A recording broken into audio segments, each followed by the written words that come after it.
नमस्कार दोस्तों, मेरा नाम है प्रदीप चौहान।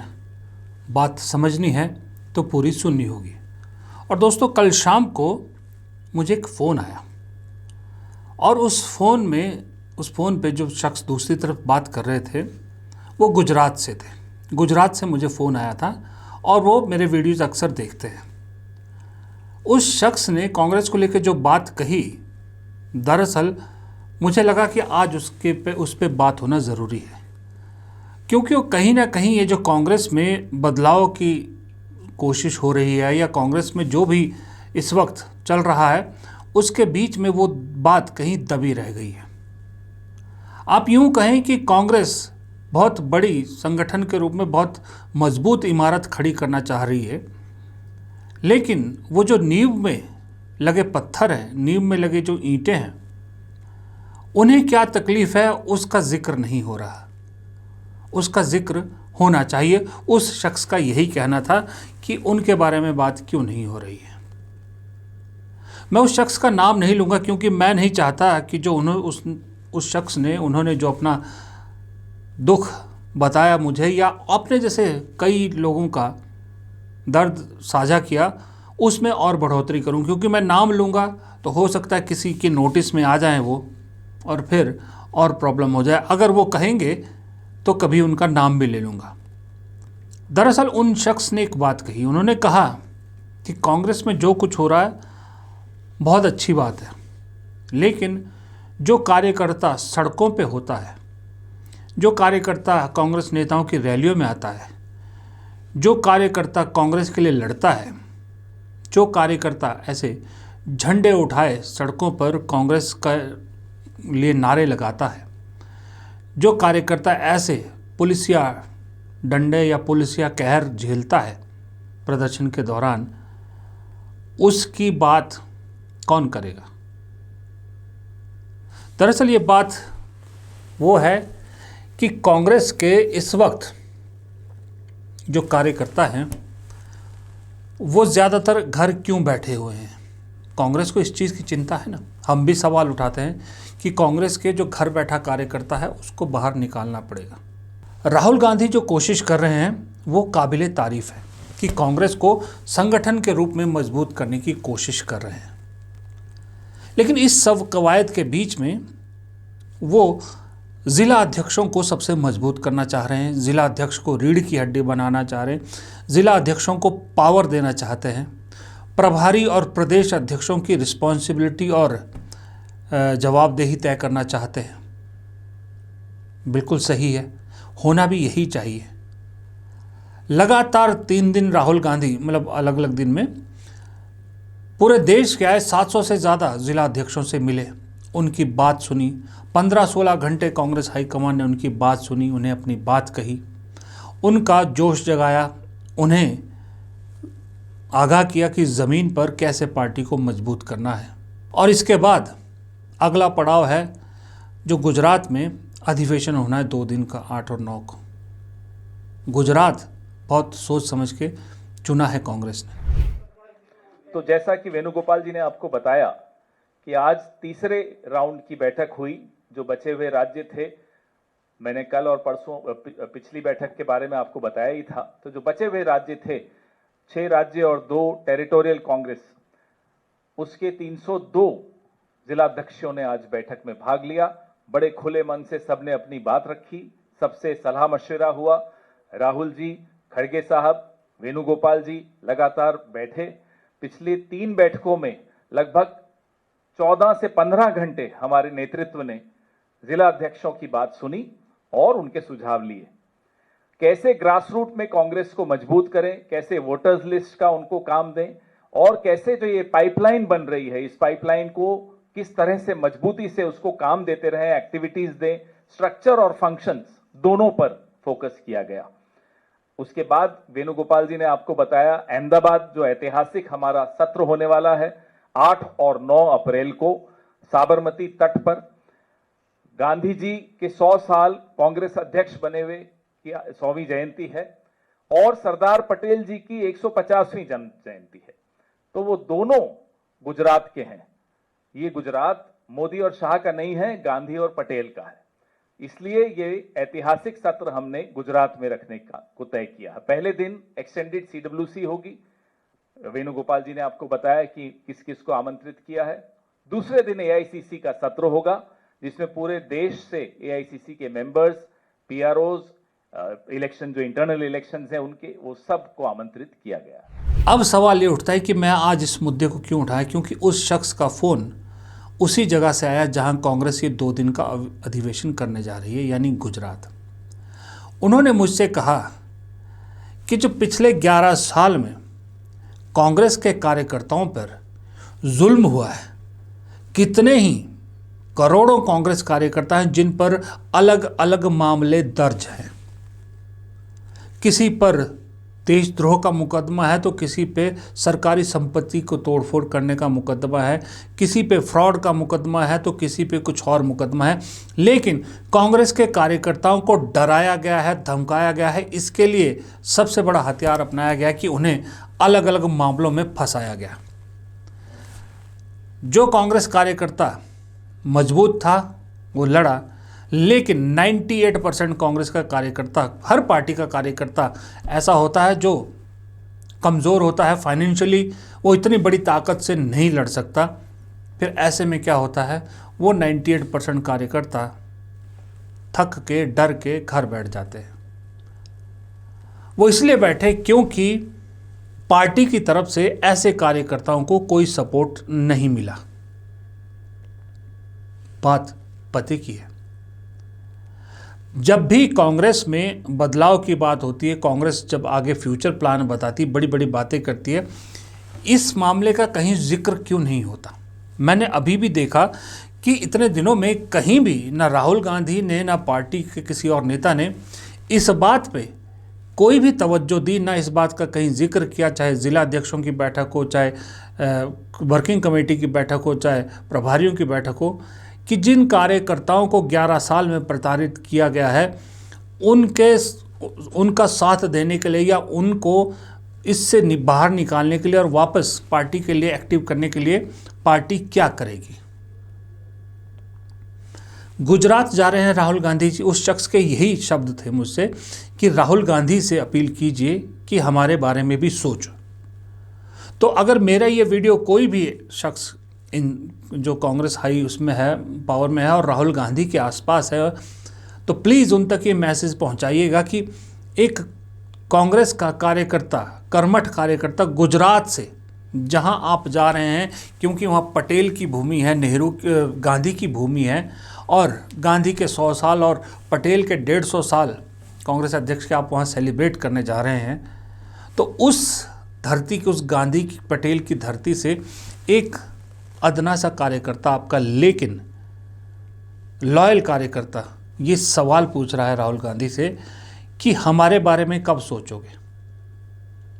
मैं आपको बता सकता हूँ, गारंटी कर सकता हूँ, करोड़ों कार्यकर्ता है कांग्रेस के जिन पर पिछले 11 सालों में अलग अलग तरह से कोई ना कोई मुकदमा दर्ज हुआ है, प्रताड़ित किया गया है। फिर एवज में उन्होंने या तो घर बैठ गए हैं, पार्टी छोड़ दी है, और या फिर बीजेपी में शामिल हो गए हैं।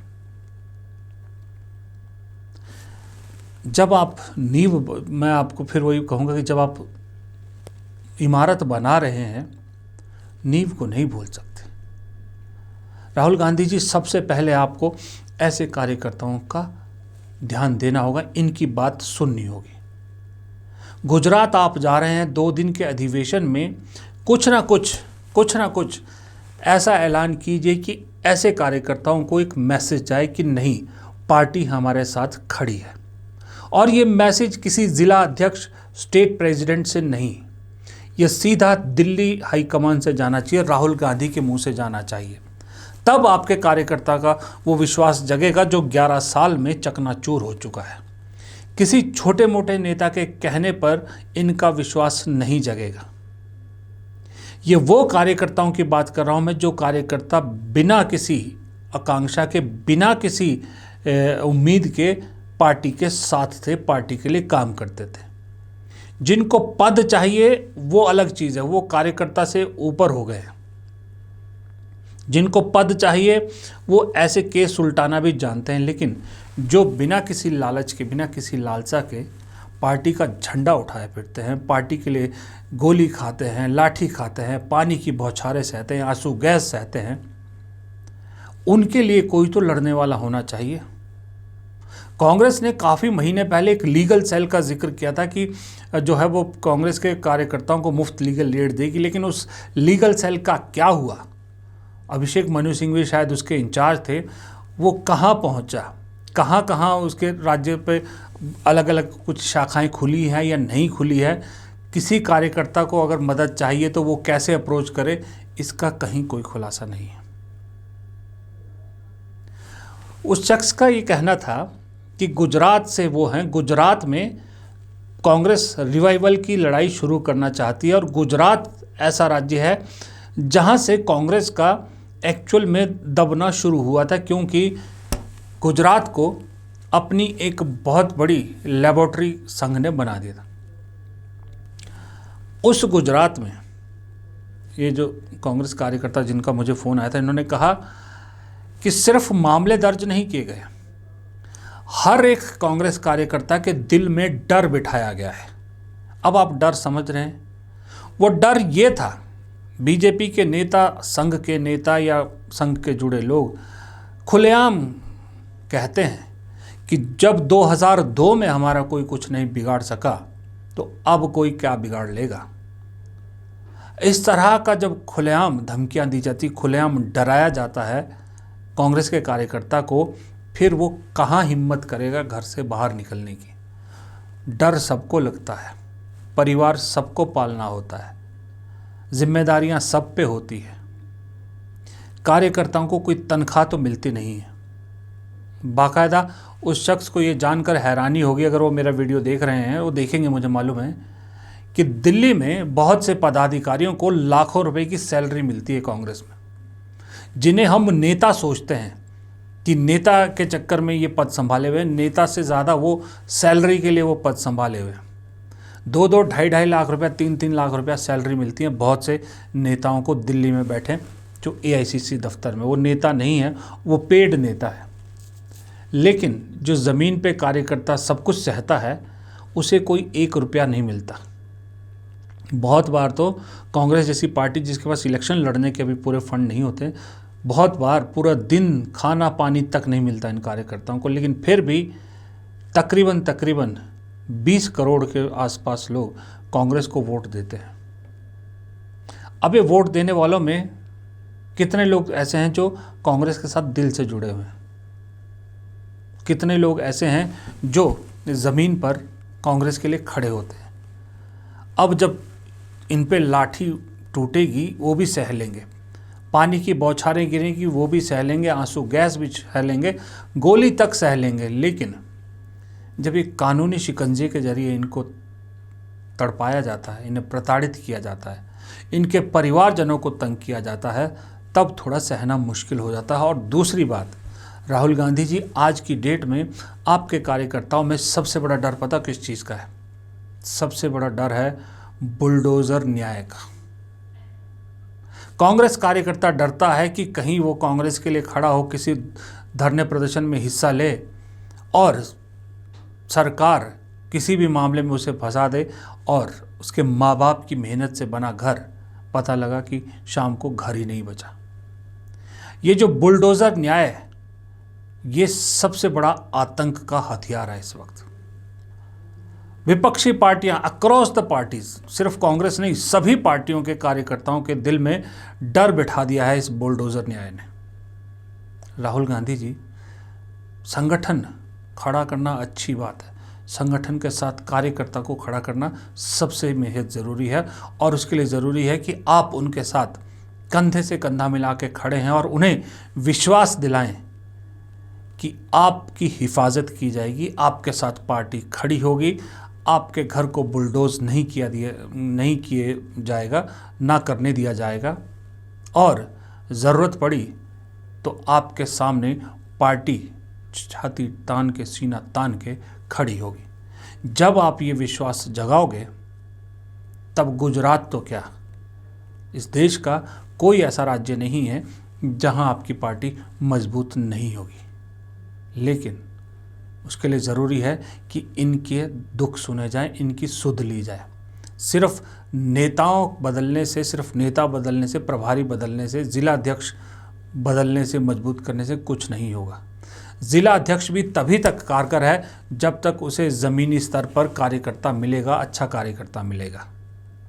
वरना जब उसके पास टीम ही नहीं होगी कोई ढंग की, तो वो भी खाना पूर्ति करेगा और अपने चेले चपाटे जो है वो लगा देगा और उन्हीं के सहारे काम करने की कोशिश करेगा।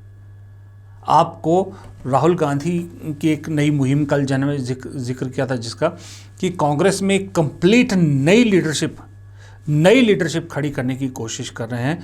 उस नई लीडरशिप के लिए राहुल गांधी चाहते हैं कि ज़मीन से जुड़े, ज़मीन से उठे नेता आगे आएँ और उन्हें जिम्मेदारियां दी जाए। तो ज़मीन में जो दबे पड़े नेता कार्यकर्ता हैं उन्हें उठाना भी पड़ेगा राहुल गांधी, तभी आपके पास नई लीडरशिप होगी और मास लीडर होंगे। एसी लीडर नहीं चाहिए कांग्रेस को। एसी लीडर रहेंगे तो फिर कुछ नहीं होने वाला कांग्रेस का। मास लीडर चाहिए, तो पहले उस मास को भरोसा दिलाना होगा, उस मास को घर से बाहर निकालना होगा, उसके दिल में बैठा डर मिटाना होगा।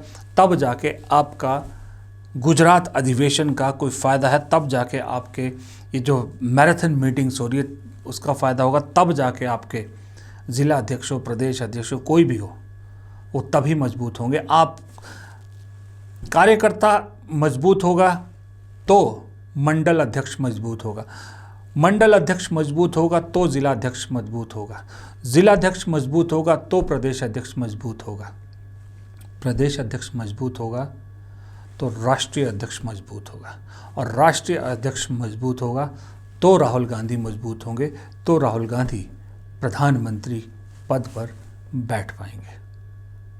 फिलहाल इस वीडियो में इतना ही। अगर आपको वीडियो पसंद आया हो, आप भी कोई इस दर्द से गुजर रहे हैं जिसका मैंने जिक्र किया, कोई कांग्रेस के कार्यकर्ता हैं कुछ, तो कमेंट बॉक्स में आप भी लिखिएगा कि दरअसल बहुत सी ऐसी चीज़ें जो शायद मुझे नहीं मालूम या छूट गई हों, आप कमेंट बॉक्स में लिखिएगा। किसी और वीडियो में मैं उनका भी जिक्र ज़रूर करूँगा। और जिन्होंने मुझे फ़ोन करके ये सही चीज़ की तरफ ध्यान दिलाया, उनका भी बहुत बहुत शुक्रिया। धन्यवाद।